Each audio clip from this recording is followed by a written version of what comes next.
Hey guys, tonight we sail away from our usual castles and sooty forges and step instead onto the creaking, salt-crusted deck of a Viking longship. Because what better way to drift off to sleep than by imagining yourself as a sea-hardened Norse voyager, half warrior, half wet, and entirely convinced the gods have it out for your poor frozen toes.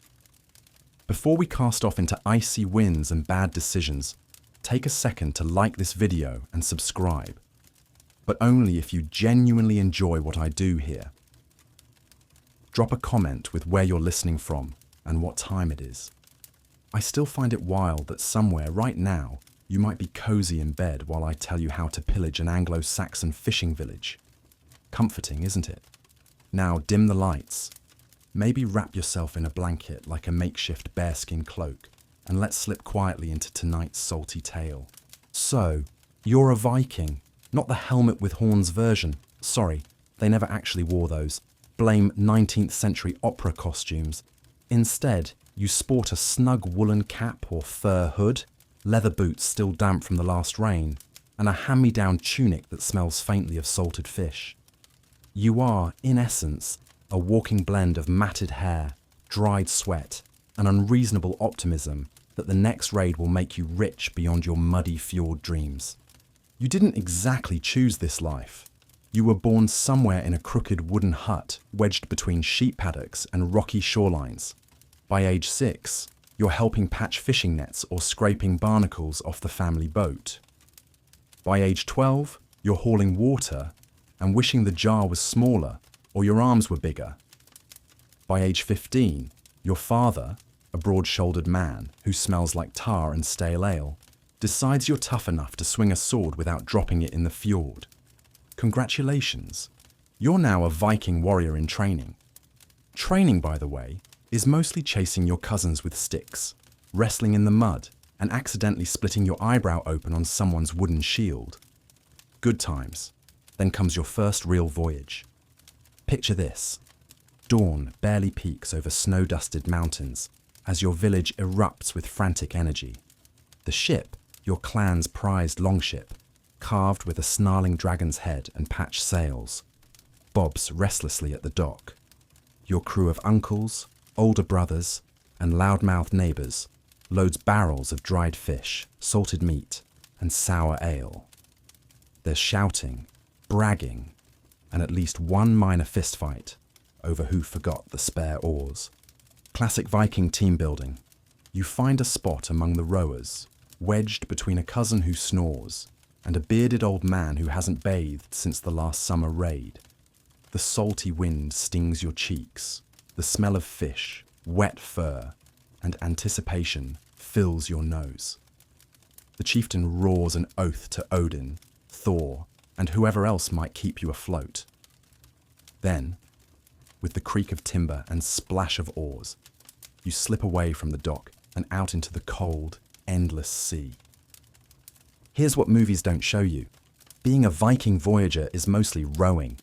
Endless, bone-numbing rowing. Your muscles ache before you're halfway across the fjord. The North Sea doesn't care about your biceps. It greets you with freezing spray that soaks your cloak and settles into your bones like tiny ice goblins. Seawater sloshes at your feet. The wind howls insults straight from Valhalla. You pull on the oar, glance at the horizon, then pull again. For hours, days if the wind is fickle. Sometimes storms hit, sudden tempests that slap your sails flat and toss your longship like a leaf in a bucket. Everyone screams prayers they barely remember. You bail water with your helmet, wish you'd been born a farmer, and promise the gods your next goat if they let you keep breathing. Somehow, you survive. When the sea calms, you wring out your tunic, argue over who vomited over the salted fish barrels, then row some more. And when land appears, oh glorious muddy land, you're half-starved and ready to make trouble. Depending on the plan, your raid might be a quick snatch and run on some sleepy coastal monastery, monks, or a noisy clash with local villagers. The clash part is not for the faint-hearted. You rush up the beach behind your crewmates, axe in hand, shield raised, praying you don't trip on a rock and earn a lifetime of mockery back home. If you win, there's loot, silver chalices, furs, barrels of ale, maybe a handful of terrified chickens. If you lose, well, let's just say there's a reason Viking funerals involved pushing burning boats out to sea. Between raids, life on land is no picnic either. Settling in a foreign village means endless arguments with other Vikings about who sleeps near the fire and who keeps watch at night. You mend sails by day, sharpen blades by twilight, and sip lukewarm ale that tastes suspiciously like salted seawater. A lucky few might marry a local, farm the land, and pretend they never swung an axe at anyone. Most, though, get itchy feet, fix up the ship, and swear the next voyage will be less miserable. Spoiler, it never is. Historically speaking, the Viking Age, roughly 793 to 1066 AD, was fueled by equal parts necessity and wanderlust. Norway, Denmark, and Sweden had tough farmland, cold winters, and big families with too many sons and not enough fields to plough. So, naturally, folks looked west, to the tempting, poorly defended shores of England, Ireland, and France. Raids turned into settlements, settlements into kingdoms, and those kingdoms shaped Europe for centuries. Meanwhile, the guys doing the rowing mostly dreamed of dry boots and the mythical land where ale flowed like rivers. So, what's the real cost of being a Viking? Constant wet feet, frostbite, sword wounds that never quite heal right, seasickness, occasional heroic songs sung about your deeds, mostly exaggerated by your drinking buddies. If you're very lucky, you die bravely and earn a place in Valhalla, the greatest hall party the Norse gods ever threw. If not, you simply drift off one final time beneath your wolfskin blanket, to sleep forever alongside the sea you could never conquer. So there you are, dear frost-hardened voyager. Your boots still damp with melting snow, your ribs aching from too many nights curled like a wary bear beside the smoky campfire. Spring, that fickle tease, has finally whispered its promise into the cold bones of your winter camp.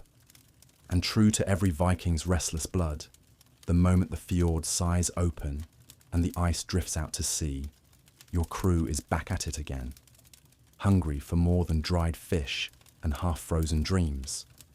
No sooner have you patched the last sail and tightened the last oarlock than your chieftain announces the new plan in that wonderfully casual way leaders always do.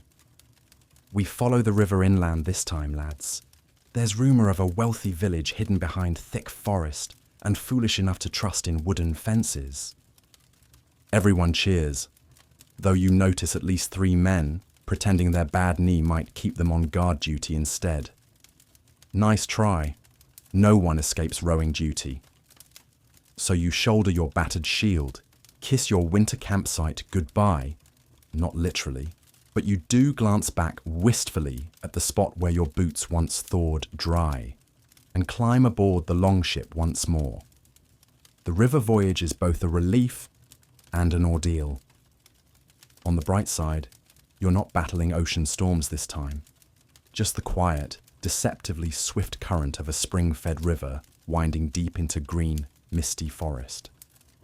The banks loom with old oak and birch, their branches dipping so low you occasionally have to duck mid-stroke or else get a faceful of spring pollen. Birdsong replaces the shrieking gulls you knew at sea. Somewhere distant, a wolf howls. Every bend hides either a calm pool where fish flick silver tails or a narrow pass so shallow you all have to leap out and heave the ship along slippery stones. If you've never dragged a 20-man longship over a sandbar in knee-deep icy water while pretending not to cry, congratulations. Your boots have lived a softer life than yours. Of course, stories say rivers have spirits, old, restless shades who hate iron and fearlessly twist your luck. So naturally, your crew argues about them. The older warriors spit over the gunwales for luck. A few mutter quick prayers to Njord, the sea god, or Ran, the net mother who drowns careless sailors. You focus on not dropping your shield in the river again. Once was enough. You're still living that one down. One dusk, as the sun bleeds out behind the tree line, your ship drifts into a wide, marshy bend. Mist curls low over black water. Someone claims he saw a ghost woman walking on the reeds, hair like frost, eyes like river stones. The captain shrugs. If she demands a sacrifice, he says, it'll be whichever fool keeps forgetting to bail out the bilge. Everyone laughs, uneasily. When you finally spot smoke in the distance, your shoulders have gone numb from rowing.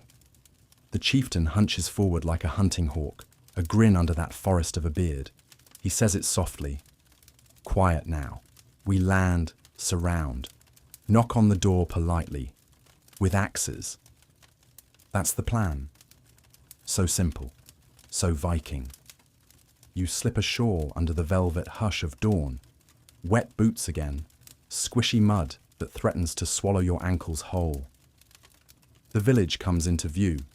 Wooden palisades, a scattering of reed-roofed huts, lazy goats that stare like they know exactly what's about to happen, but don't plan to warn anyone.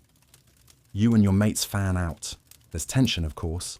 Your gut twists because you're brave, but not stupid. A fight is never guaranteed to be fair.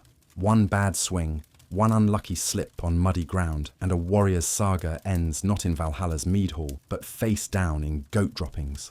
The clash is fast, rough and loud, but you survive. Doors splinter. Shouts echo through the trees. Villagers scatter. Some fight back with pitchforks.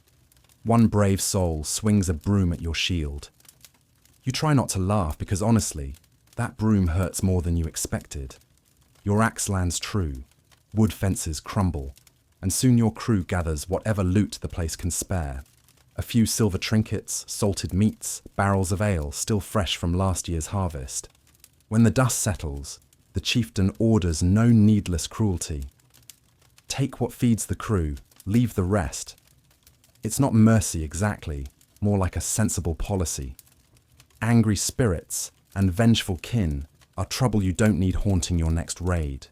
With the river village behind you, the longship groans under new barrels and swollen packs. Men rest sore arms over their shields, sharing bread and stale jokes as the current pulls you gently downstream. You watch dawn break open again over the misty forest. Your breath drifts white in the morning chill. You swear you see that ghost woman again, hair of frost, eyes of stone, watching from the reeds. Maybe she smiles. Maybe it's the ale fogging your eyes. One of the older warriors claps your shoulder. Next time, he rumbles, we go farther. Find richer towns. Maybe even lands the Saxons say are cursed. You in? You nod. Of course you are. Because being a Viking voyager means never staying still, never trusting comfort, and always, always listening for the river's whisper that another village, another chance at silver, at song-worthy tales, lies just around the bend. And so you drift, warrior of the river, belly full of stolen bread, dreams weaving themselves into the soft slap of water against hull. Behind you, the winter camp is already a memory buried beneath snowmelt and pine needles. Ahead, more currents, more storms, more restless spirits whispering warnings you'll bravely ignore. But tonight, as you doze on your damp cloak beneath the awning, let the gentle rocking of the longship carry you deeper into sleep. Rest, knowing tomorrow's bend, hides the next tale, waiting to test your courage and freeze your boots. And so, drift-lulled voyager, you remain half awake on the longship's deck, the forested river whispering behind you like a secret you're too tired to keep. Around you, your crew snores in tangled heaps. Bellies finally quiet after gorging on pilfered cheese and half-stale bread from that last unlucky riverside village. You, though, can't quite sleep. The river's gentle slap beneath the hull has a way of drumming up old tales in your skull. The ones about what happens when a river grows jealous of the sea and demands a toll no axe or shield can bargain for. you tug your damp cloak tighter. Watch the early morning mist drift off the water in ghostly curls and think, maybe I should have stayed in the winter camp after all. But that's not the Viking way, is it? When the river calls you onward, you obey, curse or no curse. By midday, the forest gives way to low marshland and the river broadens like a king laying out his banquet table. The crew is restless, half drunk on victory, half uneasy about the growing smell of brine that hints your inland adventure is about to spit you back into the hungry mouth of the open sea. The chieftain, all grins and new silver rings, announces, "We push through the river mouth by dawn, then chart the coast for new lands, maybe even cross to where the Franks grow fat and lazy in their stone houses." A cheer goes up, some forced, some honest. You, personally, are less convinced. The sea, you know, is never as charming as a mead hall tale makes it out to be. Afternoon drifts by in that peculiar Viking way. Slow rowing punctuated by arguments about who's laziest and whose turn it is to patch a leak. One unlucky lad draws the short straw to scrape barnacles off the hull while hanging half overboard. He curses you all the whole time. You'd help, but you're on lookout duty, which, between you and the gods, mostly means daydreaming about the spring festival back home and the chance to not smell like fish for once. Meanwhile, the river current starts to buck and twist. It's as if the river itself has second thoughts about letting you go. Shadows pass under your keel, drifting logs, startled fish, or perhaps river spirits wanting a final tug at your oars. The older crewmen spit over the side, murmur charms to Njord and Ran. The youngest rower crosses himself in that new Christian way, hedging bets, just in case Thor is feeling distracted. Then dusk comes like a thief, sudden and sullen, and with it, the wind shifts. What was once the calm, brackish river mouth grows teeth. Swells rise and slap the hull. Oars clatter, curses fly. The sail is raised to catch the stiffening breeze, but soon it whips so violently it tears loose from its binding. Rain spits sideways into your eyes, tasting of salt and copper. Someone yells that it's a sign from Aegir, the sea giant, who apparently woke up grumpy and remembered your crew still owes him a drowned goat or 3. You fight the sail, wrestle ropes, bail water. Your fingers numb, shoulders screaming. Your chieftain bellows orders that vanish into the shrieking wind. Waves surge high enough to slap across the deck and drag away anything not tied down. You cling to your shield and think very seriously about becoming a quiet farmer next spring. Maybe potatoes don't capsize in a storm. Yet, amid the chaos, a fierce, absurd thrill flares in your chest. Because this too is the Viking life. Not just swords and silver, but the raw taste of sea spray in your teeth, while the gods argue over whether you sink or sail. The storm doesn't break so much as drift off, bored by dawn. When pale light stabs through a bruised sky, you find your longship drifting half limp near a coastline you don't recognize. The sail hangs in tatters. Half the barrels are gone. So is the youngest rower. But a quick count shows he's curled up alive under a pile of wet cloaks, mumbling prayers to every god he can name. Exhausted but unbroken, you drag yourselves ashore, cold sand under your boots, weak sun on your salt-crusted cheeks. The beach is empty, save for the whisper of wind through dune grass and the distant call of seabirds who care nothing for mortal shipwrecks. Here on this unfamiliar shore, you do what any sensible Viking crew would do, argue about whose fault it was. The chieftain roars that it's no man's blame, only the sea's hunger. The oldest warrior claims the ship offended the river's guardian spirit by leaving unpaid. The youngest swears he saw mermaids singing under the hull, to which everyone replies by throwing sand at him until he shuts up. Eventually, the argument fizzles into laughter. You set about salvaging what you can, Bent oars, a few cracked barrels, the scraps of sailcloth that can patch your tunics if not your pride. The day crawls on. You light a driftwood fire, hang boots and cloaks to dry, and scout the nearby woods for signs of a stream or berries. Some grumble this is a cursed land, barren of villages to raid or farms to plunder. Others claim you might be near the kingdom of the Franks, soft men with gold crosses and fat cows ripe for the taking. The chieftain just smiles under his wild beard. If we survive storms and spirits, we survive this too. We're Vikings. The sea spits us out. We spit back. You can't argue with that. Well, you could, but your teeth still chatter too much for proper insults. As dusk folds in again, your crew gathers by the fire. A ring of steam and smoke rising toward uncaring stars. Someone starts a quiet song, half lullaby, half prayer.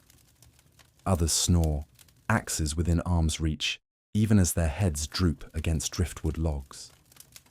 You stare out to where the sea swallows the horizon, feeling the raw promise humming in your bones.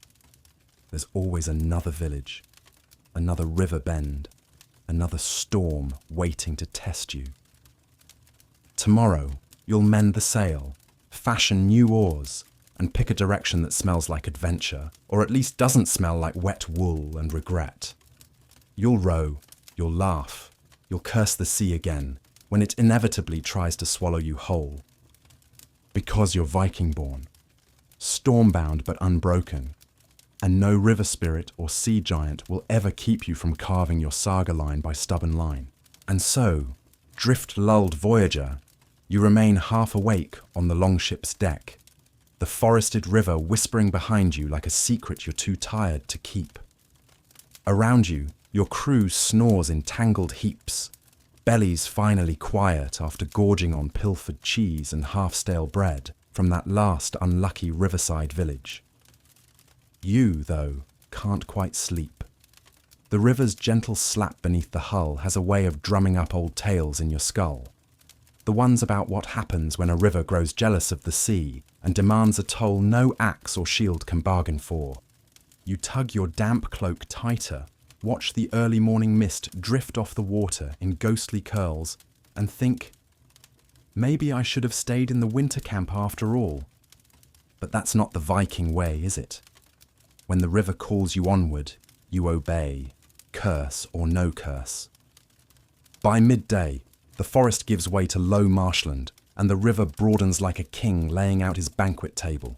The crew is restless, half drunk on victory, half uneasy about the growing smell of brine that hints your inland adventure is about to spit you back into the hungry mouth of the open sea. The chieftain, all grins and new silver rings, announces, "We push through the river mouth by dawn, then chart the coast for new lands. Maybe even cross to where the Franks grow fat and lazy in their stone houses." A cheer goes up, some forced, some honest. You, personally, are less convinced. The sea, you know, is never as charming as a mead hall tale makes it out to be. Afternoon drifts by in that peculiar Viking way, slow rowing punctuated by arguments about who's laziest and whose turn it is to patch a leak. One unlucky lad draws the short straw to scrape barnacles off the hull while hanging half overboard. He curses you all the whole time. You'd help, but you're on lookout duty, which, between you and the gods, mostly means daydreaming about the spring festival back home and the chance to not smell like fish for once. Meanwhile, the river current starts to buck and twist. It's as if the river itself has second thoughts about letting you go. Shadows pass under your keel. Drifting logs, startled fish, or perhaps river spirits wanting a final tug at your oars. The older crewmen spit over the side, murmur charms to Njord and Ran. The youngest rower crosses himself in that new Christian way, hedging bets just in case Thor is feeling distracted. Then dusk comes like a thief, sudden and sullen, and with it the wind shifts. What was once the calm brackish river mouth grows teeth. Swells rise and slap the hull. Oars clatter, curses fly. The sail is raised to catch the stiffening breeze, but soon it whips so violently it tears loose from its binding. Rain spits sideways into your eyes, tasting of salt and copper. Someone yells that it's a sign from Aegir, the sea giant, who apparently woke up grumpy and remembered your crew still owes him a drowned goat or 3. You fight the sail, wrestle ropes, bail water, your fingers numb, shoulders screaming. Your chieftain bellows orders that vanish into the shrieking wind. Waves surge high enough to slap across the deck and drag away anything not tied down. You cling to your shield and think very seriously about becoming a quiet farmer next spring. Maybe potatoes don't capsize in a storm. Yet, amid the chaos, a fierce, absurd thrill flares in your chest. Because this too is the Viking life. Not just swords and silver, but the raw taste of sea spray in your teeth while the gods argue over whether you sink or sail.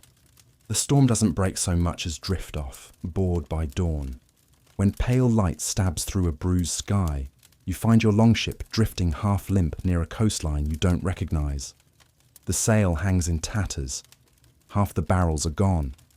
So is the youngest rower, but a quick count shows he's curled up alive under a pile of wet cloaks, mumbling prayers to every god he can name. Exhausted but unbroken, you drag yourselves ashore. Cold sand under your boots, weak sun on your salt-crusted cheeks. The beach is empty, save for the whisper of wind through dune grass and the distant call of seabirds who care nothing for mortal shipwrecks.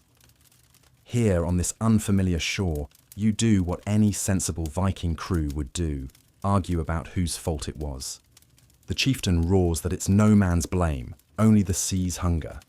The oldest warrior claims the ship offended the river's guardian spirit by leaving unpaid.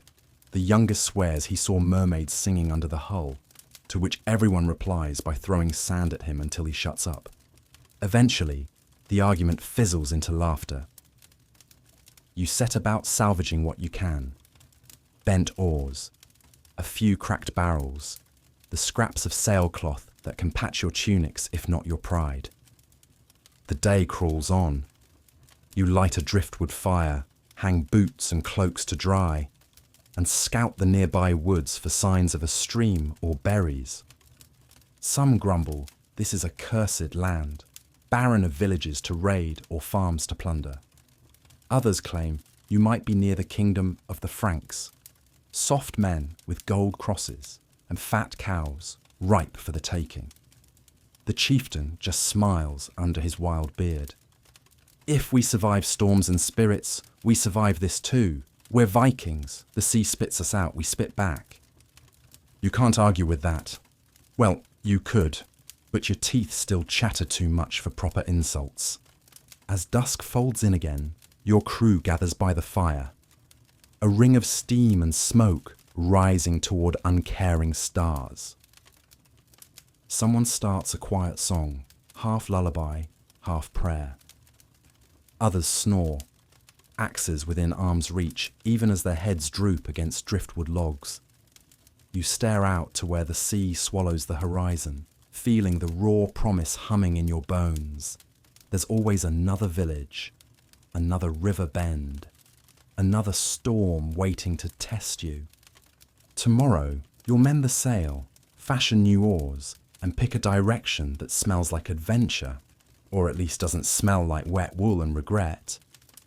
You'll row, you'll laugh, you'll curse the sea again when it inevitably tries to swallow you whole. Because you're Viking-born, storm-bound but unbroken, and no river spirit or sea giant will ever keep you from carving your saga line by stubborn line. So, steel-hearted traveller, you've fled the smoking ruin of that unlucky hill fort, silver clinking in your pack, and ashes whispering behind you with every breeze. Your boots are caked in charred straw, your cloak still smells like burnt grain, and somewhere back there, a farmer is likely swearing to every local god that your name, yes, your name, will forever be cursed among the goat herds and barley fields. But the forest ahead doesn't care about your bruised honour or your broken oath. It simply yawns wide with ancient oaks and moss-thick trunks, welcoming you and your rowdy band into its hush. Here, the sun can barely slip through the canopy, and shadows sprawl long and patient, like old wolves waiting to see which man will trip and feed their bellies tonight. You travel deep and slow. At first, your crew's laughter tries to fight the hush. Crude jokes about the farm boy who swung a pitchfork like a chicken wing. Playful jabs about whose fault the fight was. Hint, it was everyone's. But the deeper you go, the quieter they get. Even your chieftain's voice drops to a growl. You all know stories, that these woods hold old spirits and older secrets, and not all of them are content to remain shadows. Midway through the second day, you find the river again. Thin here, more a ribbon of dark water curling through ferns and tangled roots. It's a welcome sight. Fresh water for your dry throat. A soft gurgle to cover the mutter of too many uneasy minds. As dusk drools purple and gold across the treetops, you make camp by the water's bend. Someone strikes flint to spark a fire, careful to stack damp moss atop it so the smoke coils low instead of sky high. No sense announcing your presence to every hunter or bandit in 3 valleys. You share stale bread and a few greasy cuts of salted fish, washed down with water so clean you could swear it tastes sweet. One old shield brother hums a half-forgotten saga, the kind that promises glory in battle and endless mead in Valhalla. You, meanwhile, sit on a log worn smooth by wind and watch the river glimmer moonlight back at you like a secret smile. But rest in a Norseman's life is as fragile as frost on spring grass. It happens deep in the night. You wake to a branch snapping somewhere close. Not the crisp break of dry wood under a rabbit's paw, but the muffled crunch of a boot carefully testing its step. Your breath holds. Nearby, 2 of your crew snore, blissfully ignorant. The fire has dwindled to glowing embers, painting the trunks around you in soft red scars. Then you hear it, a low growl, wet and deep, rolling through the underbrush. Your hand finds your axe handle by instinct. Your eyes catch a shape at the tree line, darker than the darkness itself. Then another shape, and another. Eyes flicker gold when they catch the ember's glow. Wolves, at least 4, maybe more, circling silent as drifting smoke. Now, most men fear wolves. But you know fear alone doesn't keep your hide intact. You nudge your nearest brother awake with your boot, a slow hush escaping your lips before he can grunt in surprise. One by one, your crew rouses. Weapons drawn, but voices buried in their throats. Your chieftain stands, shoulders hunched like a bear. Hold. One word, heavy, measured. You do. For a moment, the forest is a frozen breath. Your ragged band of men, backs to the river, ringed by soft-footed death with fangs white as bone. Then, without warning, a man steps from behind the wolves. He's clothed in furs rougher than yours, hair shaggy, beard braided with bone beads, eyes sharp as flint. Behind him, the wolves shift and snarl but do not attack. His voice, when it breaks the hush, is older than the trees themselves. You tread my wood, sons of the salt sea, and you owe it payment. Your chieftain grunts. Who are you, spirit or man? The stranger smiles wide enough to show a missing tooth. Man enough, wolf enough, lord of this forest by old oath and sharp teeth. He gestures to the wolves, who stand calm at his knee like loyal hounds. He steps closer to the fire pit's dying glow. Your silver buys you passage through my wood, but a man like me knows you hoard more than you claim. A ripple of tension runs through your crew. Hands tighten on sword hilts, eyes flick to the river behind you, measuring how fast a man can swim before fangs find his throat. Then the bargain is struck the Viking way, on steel and suspicion. Your chieftain tosses a silver brooch into the dirt between you. Half now, half when we reach the far bank by sunrise. You keep your wolves leashed, and we keep our blades sheathed. The forest lord chuckles low. Fair words, sea sons. May your oaths hold truer than the one you broke at the fort yonder. His smile says he knows exactly what you did, and that the trees told him everything. A wolf pads forward, sniffs the brooch, and slinks back to its master's side. All night, they watch you. You huddle around your flickering campfire, dry throats swallowing fear with every sip of river water. Shadows pass between the trees. Yellow eyes flicker in and out of the gloom, always just at the edge of torchlight. But no attack comes. No growl turns to a lunge. In the deepest pocket of night, when the fire shrinks to coals, you swear you see the forest lord sitting cross-legged by his wolves, staring right back at you through the drift of mist, patient as the river's slow turn. By dawn, you cross the river. The stranger and his wolves melt into the trees without so much as a backward glance. Your chieftain drops the last silver ring into the dirt at the far bank, spitting a curse about forest bandits dressed like fairy tales. You, though, you know an honest bargain when you see one. You walk on with your silver lighter, your life intact, and your saga lengthened by one more tale of restless shadows and the thin line between beast and man. Ahead, the trees thin, the promise of open hills and new villages drifts like smoke on the warming breeze. You grip your axe tighter. Behind you, the forest whispers secrets back to its roots. Ahead, a road unwinds, maybe toward the next skirmish, or maybe to a betrayal lurking behind a king's gold gate. So, iron-hearted wanderer, you leave behind the whispering forest and its sly wolf lord. Lighter in silver, but heavier with yet another tale to tell around the fire, if you live long enough to brag about it. Morning lifts the mist like a lazy eyelid, revealing open country you haven't seen for days. Rolling hills brushed gold with early grass, scattered stone farmsteads squatting stubbornly among sheep pastures, and in the distance, like a tooth biting the coast, the shape of a coastal stronghold. Stone walls, timber palisades, and a pennant flapping sharp against the sea breeze. You can practically hear the promise of trouble humming in your bones. Your chieftain squints at it, wind whipping his hair back like a ship's ragged sail. He taps the haft of his axe on his boot. A lord's hall. Walls look solid. Pigs and goats fat from the spring grass. If we're lucky, he'll trade fresh food for tales of the Franks. If we're less lucky... He grins. No need to finish that sentence. You all know how that ends. The approach is almost peaceful. A dirt path winding through bramble and buzzing flies. Children peer from behind rough fences, wide-eyed at the ragged pack of iron-helmed strangers trudging past. A few local farmers drop their tools and vanish into their huts. You can't blame them. Even half-starved Vikings with patched sails and borrowed boots look like thunder when they appear uninvited. Near the gate, a pair of local guards squint from beneath battered helmets too big for their scrawny heads. They jab spears your way, but their voices squeak when your chieftain steps forward, arms wide, tone diplomatic. Well, Viking diplomatic. We're not here to burn your lord's house down, yet.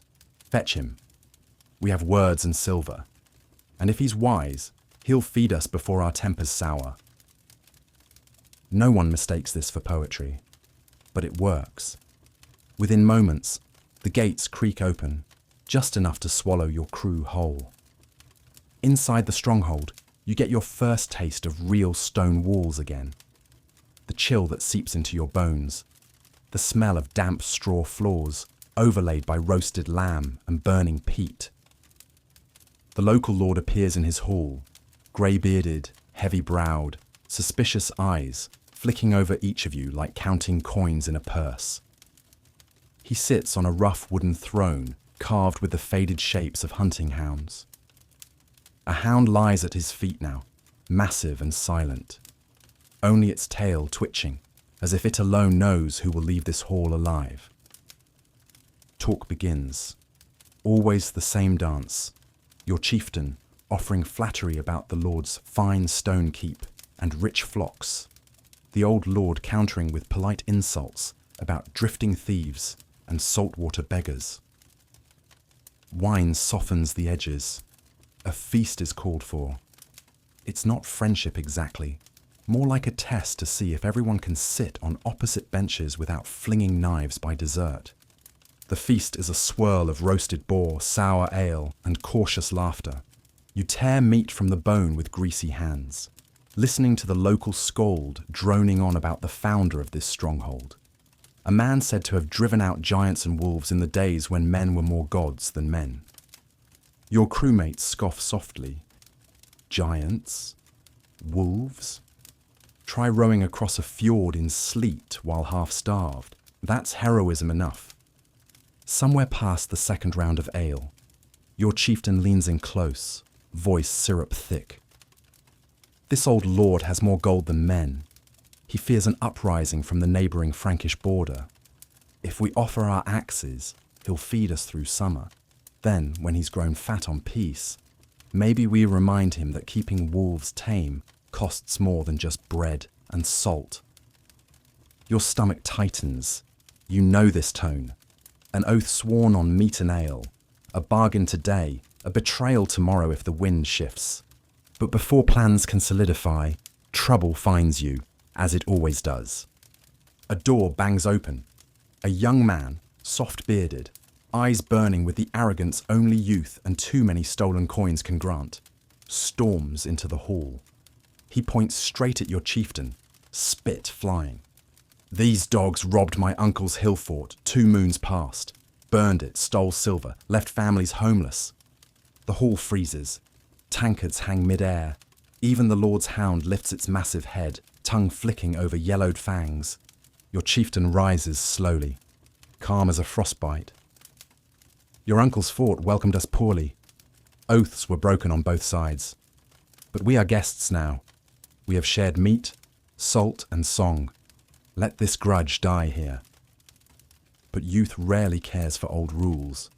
The boy lunges, not with words, but with a dagger, blade catching torchlight as he aims straight for your chieftain's ribs. It happens fast and ugly. A shout, a struggle. The boy's blade clatters across the flagstones. Your chieftain's hand clamps around the boy's throat, not enough to kill, just enough to hush him like a lamb about to be sheared.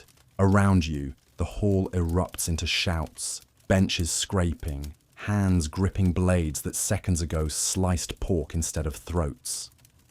The old lord lifts a trembling hand. Enough! His voice cracks like thunder through the rush of panic. Blood spilt in my hall dishonours my roof and my name. This quarrel is ended, or all leave empty-handed. Reluctantly, your chieftain releases the boy, who crumples like wet cloth onto the rushes. The tension coils like a snake, coiling deeper into the shadows behind every pillar. That night, you lie on straw in a side chamber, sleep refusing to settle behind your eyes.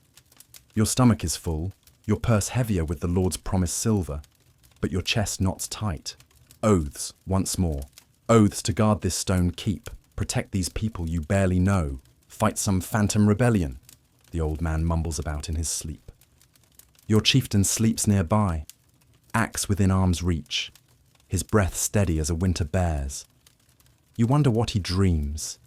Fresh raids, fat herds, or simply freedom from every fragile promise men like him swear and break like brittle ice. Outside, the wind hums through the ramparts. It sounds like the sea again, whispering that you belong not behind stone walls, but on an ore bench, salt spray in your hair, new coasts teasing your horizon. Tomorrow you'll rise before dawn. Maybe you'll patrol the gates. Maybe you'll swing your axe for the old lord against ghosts who might never come. Or maybe, just maybe, you and your brothers will remember your wolves, not sheepdogs, and decide this keep's gold could serve you better than him. But that is tomorrow's trouble. For now, drift to sleep beneath these hard stones and cold rushes.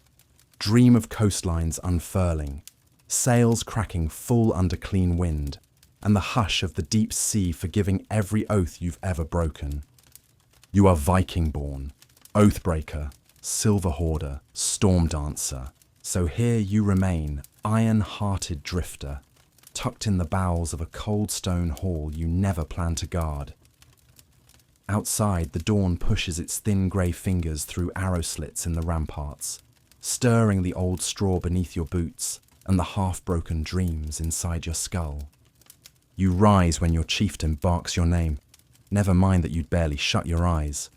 Sleep is an ocean you can only taste at the edges these days, before duty or bad luck drags you gasping back to shore. Today's duty, watching a wall that doesn't want watching for a lord you barely trust, in a keep that smells of old dogs and sour beer. But your chieftain's oath binds you here, for now. Atop the battlements, you lean against cold stone and watch the valley wake. Below, peasants shuffle about their dawn tasks, feeding pigs, mending carts, hauling buckets from a well older than their grandmothers. Over the far ridge, mist coils between trees. Beautiful, perhaps, if you hadn't learned that mist loves to hide trouble. You glance at the other guards, local farm lads trying to look taller than their spears.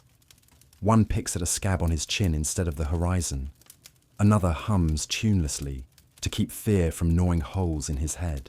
You spit over the wall and let the wind carry your thoughts. How did a sea-hungry Viking end up babysitting a stone fence in a corner of nowhere, far from salt and storm? If the gods have a sense of humour, it's cruel and well-seasoned. Midday comes with little fanfare, just the sun peeking shyly through tatters of cloud and the dull ache in your knees from pacing stones too narrow for your big boots. A raven circles overhead. In your mind, you whisper a lazy greeting to Odin's eye, just in case that feathered shadow is more than just a bird sniffing for scraps. Then you see it, a shape on the distant road, then 3 shapes, then more. Riders moving too carefully for simple merchants, too silent for honest farmers. One local boy gasps, points, drops his spear which clatters and skitters off the parapet edge into the mud below. The old lord arrives behind you, grumbling, breathing like a blacksmith's bellows. He squints where you point and mutters curses in a dialect so thick you catch maybe every 5th word. But the meaning is clear. These are not friends. Panic rustles through the stronghold like rats in the granary. Women drag children inside the keep's main hall. Old men shuffle to the inner courtyard with trembling spears, half hoping the threat turns back before they must prove they can still lift them. Your chieftain appears beside you on the rampart, grinning like he's about to sing a love song to his axe. This is what you get for trusting stone walls instead of longships. Let's see if the old goat's gold is worth the blood he'll soon beg us to spill. Hours crawl by as the riders gather just out of arrow range. They don't charge. They don't parley. They just stand, a ragged banner snapping lazily in the breeze. Bandits, maybe. Or a rival petty king testing if this stone tooth can be plucked from the coastline without chipping one of his own. Inside the hall, the old lord paces grooves into the rushes. He begs your chieftain, "Fight for me. Hold the gate. I pay in silver, in cattle, in land if you want it. Just stand with me." Your chieftain weighs this like a wolf, deciding whether to tear meat from the bone or simply bury it for leaner days. You watch the torchlight flicker over your comrades' faces. Some itch for the fight. Blood and loot always quicken a Norseman's heart. Others glance sideways at the wall's height and the gate's rotting hinges and wonder if maybe they'd rather spend tomorrow drinking mead instead of feeding the crows. Night slides in, cold, wet, smelling of moss and distant salt. A false quiet settles on the ramparts. The threat remains, patient shadows beyond the walls, waiting for courage or hunger to push them forward. You volunteer for the night watch, partly to earn your keep, mostly to keep your mind from stewing in fear and old regrets. You walk the battlements alone, boots crunching frost on old stone. Now and then, you glimpse a shadow moving below. Sometimes it's only your eyes lying to you, Sometimes it's a man testing the gate's hinges. Toward midnight, you hear voices, not the sleepy muttering of your own guards, but sharp, whispered words where none should be. You ease your back against the parapet, inch forward, listening hard. Two local lads, ones you'd shared bread with just days ago, crouch by the wall's base, fumbling with rope. Traitors, whispering about how they'll open the back gate come dawn for a pouch of coins and a promise to spare their families. Your fist tightens around your axe hilt. You could shout, "Wake the garrison," drag them to the old lord's hall and watch him tremble with righteous fury. But another voice curls snake-like in your head, your chieftain's voice. Why bleed for another man's keep when you could take your share and slip away clean? Dawn seeps up behind the hills before your mind settles. You find your chieftain in the dark, wake him with a tap to the shoulder. You tell him everything, the traitors, the plan to swing the gates wide and let death pour in before the cock crows. Your chieftain grins, soft and wolfish. "Good lad, fetch the others. We leave before these fools start bleeding all over us." So you do. You gather your crew quietly, no clanging armor, no drunk boasts about last fights won. A silent line of shadows moving through a sleeping keep that thinks you'll die for its stones. You slip out the same gate the traitors plan to unlock, beat them to their own treachery. By the time the first cries of alarm ripple through the courtyard, you're halfway down the valley path, your boots sinking into the soft dew of a day you don't plan to spend dying. Behind you, the old keep stands trembling in the dawn, ringed by riders who'll find their job half done by betrayal alone. Your chieftain calls back over his shoulder, voice bright with that fierce humour only free men savour. They wanted wolves. Let them meet them now, with no collars. You march faster, silver hidden in your packs, steel shining at your hips. A new road curls before you, smelling of the sea beyond the far hills. That old forgiving sea that doesn't care how many walls you've abandoned or oaths you've spat on. So now, far from the battered keep and the echo of iron on stone, you and your brothers in oath drift once more into the patient arms of the northern sea. But tonight, let's pause the clash of blades and the hush of betrayal, and instead, breathe in a quieter truth.